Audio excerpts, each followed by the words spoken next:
ஐயார் துணை அகிலத்திரட்டு அம்மானை நேற்றைய தொடர்ச்சி. அறிபவன் அறியப்படுவது என்ற பிரிவு மெல்ல மறையும் நிலை.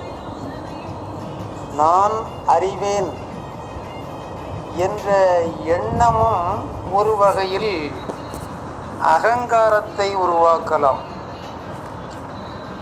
நான் அறிகிறேன் என்பதை அறிந்திருக்கும் விழிப்புணர்வு என்ற நிலைக்கு செல்லும்போது அறிவு வெறும் மன சேமிப்பாக இருக்கலாம், உள்ளுணர்வாக மாறுகிறது.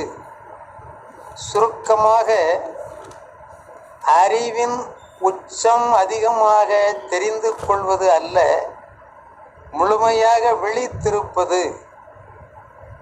நுண்ணறிவு, மெய்யறிவு.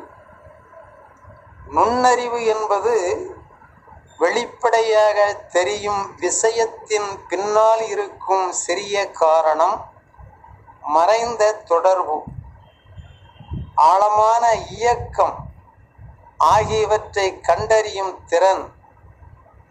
ஒருவர் கோபமாக பேசுகிறார், இது பொதுவான அறிவு.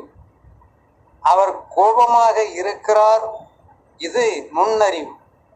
அவருடைய கோபத்திற்கு பின்னால் பயம் அல்லது எதிர்பார்ப்பு இருக்கலாம்.